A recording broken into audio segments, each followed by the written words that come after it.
Okay, so we're diving into the Roland P-6 Creative Sampler today.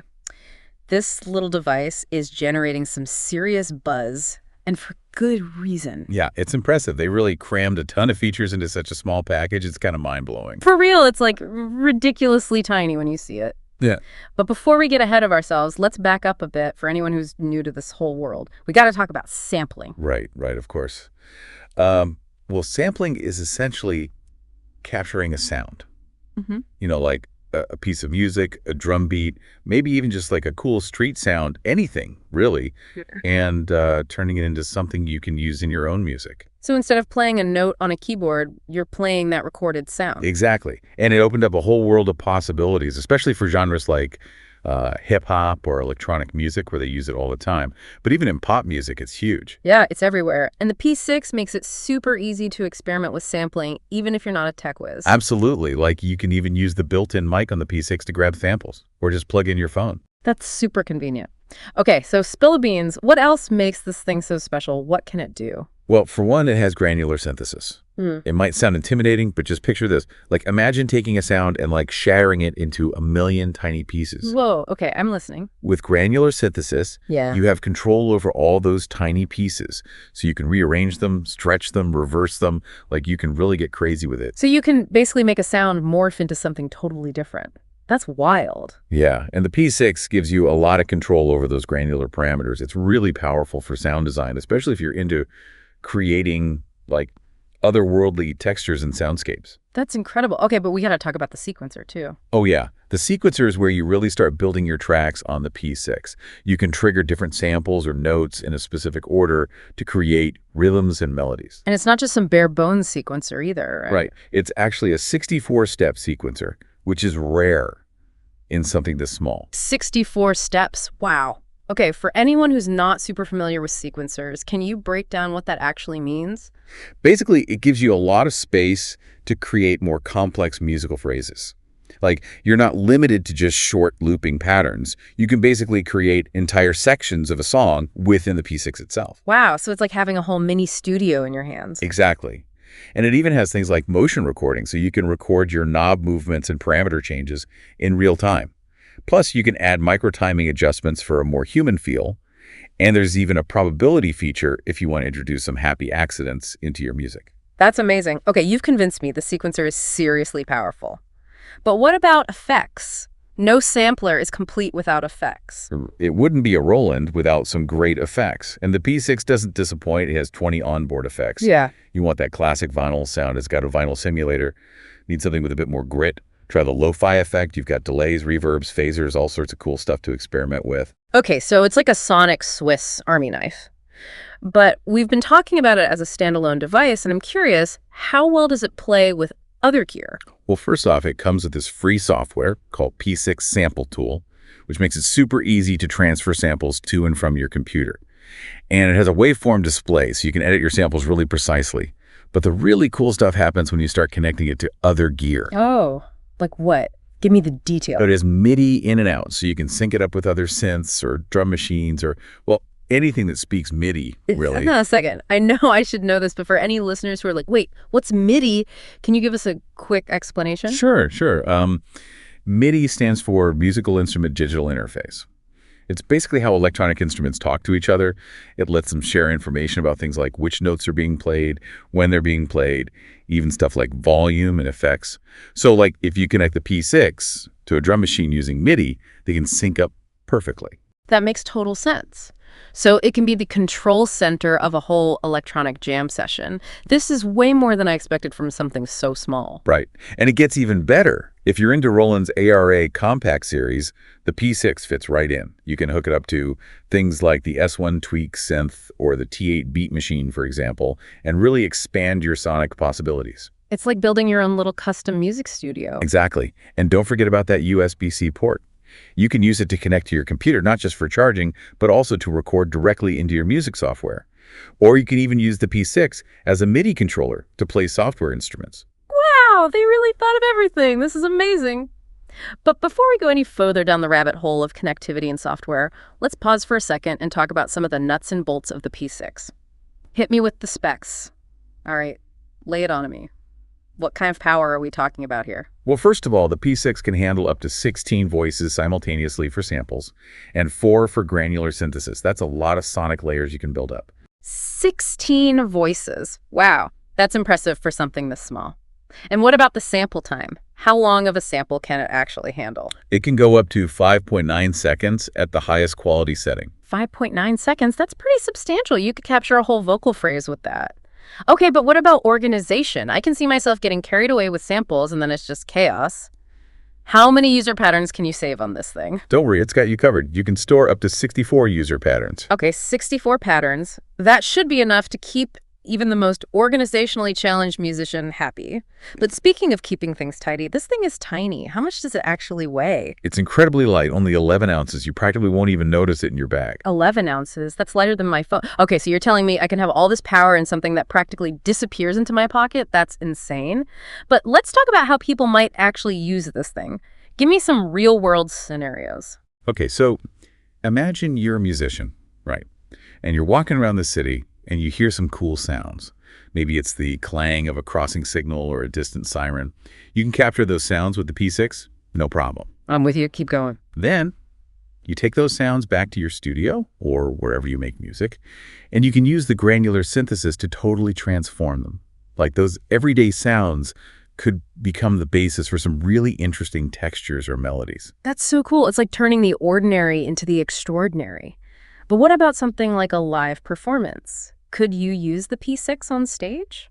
Definitely. It would be great for a DJ set, for example. You could use the sequencer and the effects to remix tracks live on the fly. Wait, hold on. So you could, like, grab a sample from a track that's playing, mess around with it using the P-6's effects, and then drop it back into the mix all live. Exactly. It gives you a lot of creative freedom in a live setting. You're not stuck behind a laptop. You can really interact with the music in the moment. I mean, it certainly sparked a lot of debate online, and with good reason. This thing is stirring up the sampler world. Yeah, and it gets right at the heart of what people want in a sampler. Yeah. Right off the bat, everyone's talking about the P-6 having a built-in microphone. Right. Like, duh, shouldn't all samplers have that? You'd think. But with the Volca sample, you're stuck having to use external gear to sample, which is a pain. Yeah, and this really highlights a key difference in, like, sampler philosophy, Ooh, tell me more.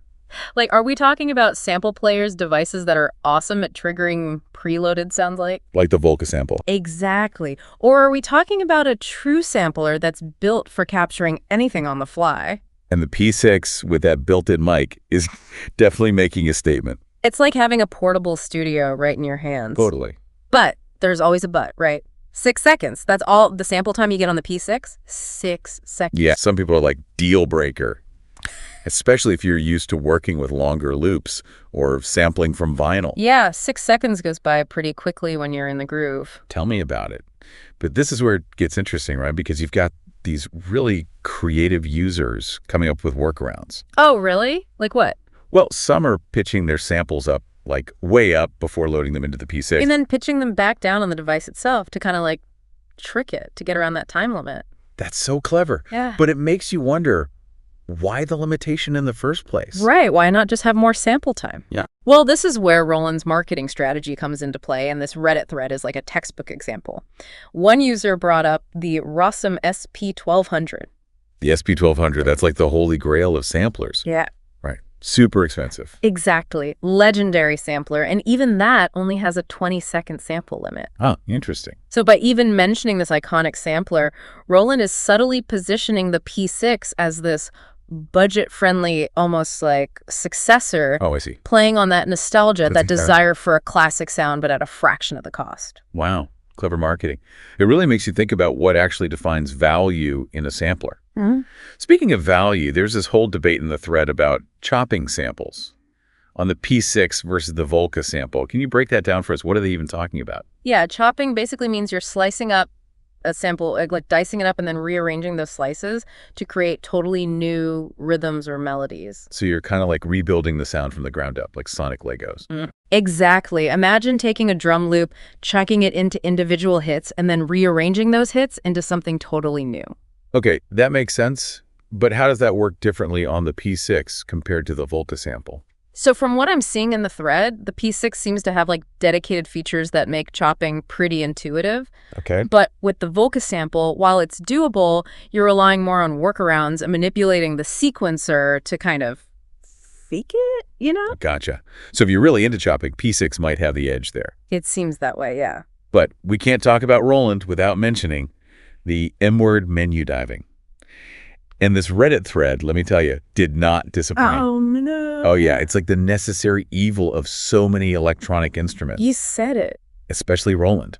But what's interesting here is that some people are saying the P6, while not perfect, is actually pretty intuitive for a Roland. Really? Yeah, some are even finding the layout kind of refreshing. I've heard horror stories about navigating Roland menus. I mean, with more features often comes, more menus to get lost in. True, it's a trade-off, Yep. right? More power, more options, usually means digging a little deeper to access them. So, with all this talk about features and workflow, the big question is the P6 a Volca sample killer? Well, that's what everyone's debating, isn't it? On paper, the P6 seems to have it all.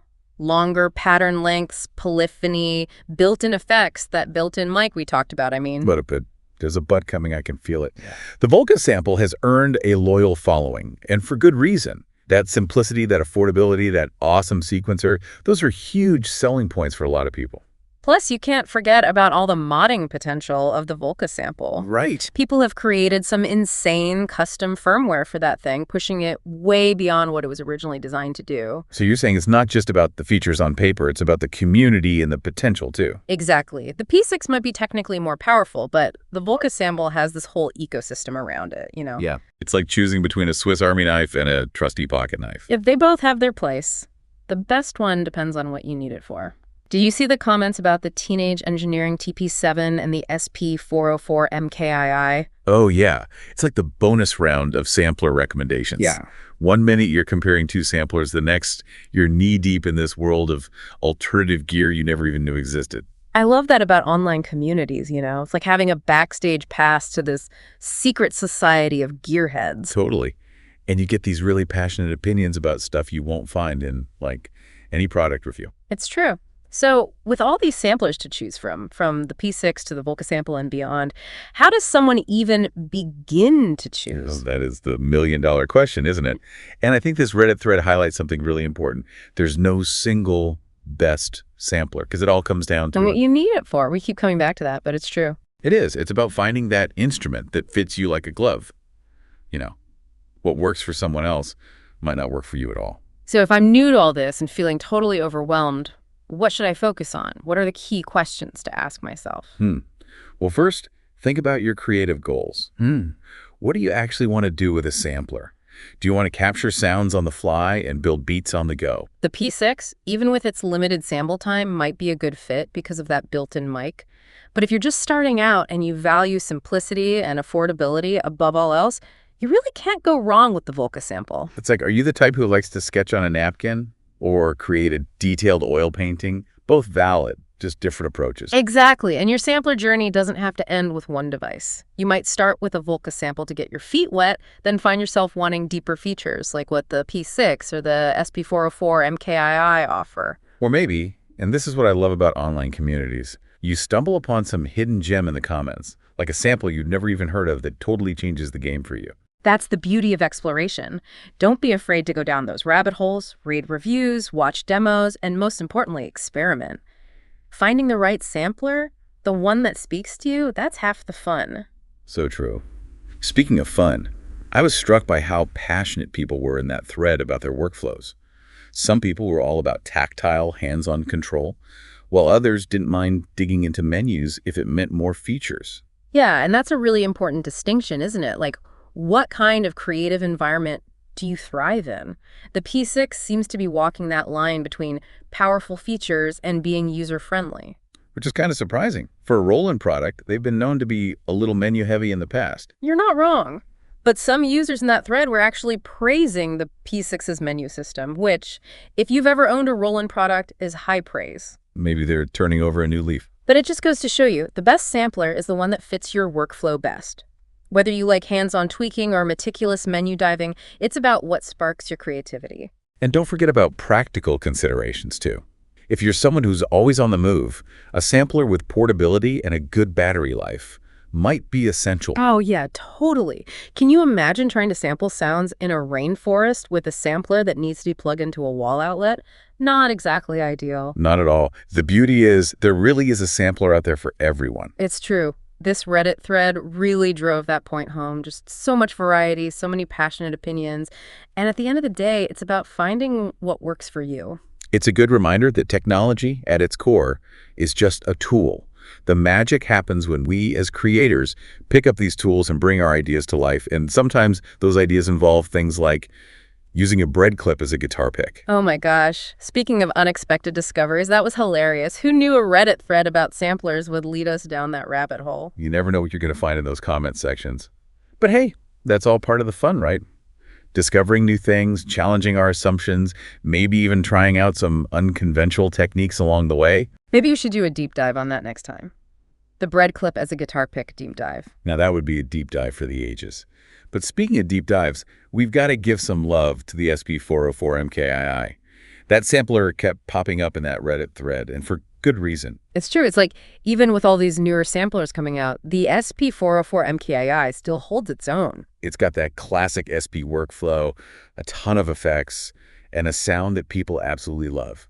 It's a workhorse, and you see it everywhere, from hip-hop to electronic music to even film scores. It's like the sampler version of a vintage synth. It's got that timeless quality to it. Exactly.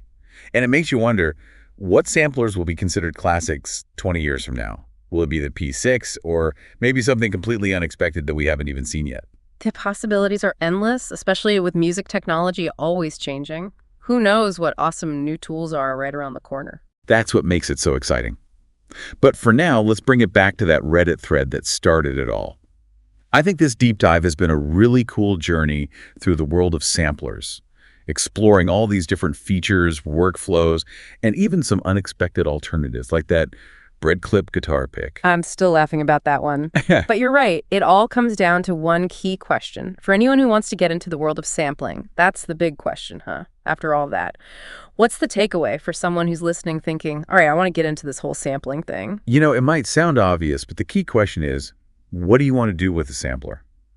All those debates, those passionate opinions, it comes down to that. There's no best out there, only the best one for you, for what's in your head creatively. It's like you could hand someone a Stradivarius violin, but if they really want to play heavy metal, it's not going to be the right fit, right? Exactly. It's about finding the instrument that aligns with your vision, your workflow. Like, imagine you listen to this whole P-6 discussion, and you're drawn to that immediacy of the built-in mic. Grab a sound, boom, it's in your beat. Even with the time limit, that could be pure magic for you. Whereas someone else is pulling their hair out, they're all about meticulously chopping up those long samples on an SP404, crafting soundscapes for hours. And both are totally valid. Neither is better. It's about what gets your gears turning creatively. Yeah.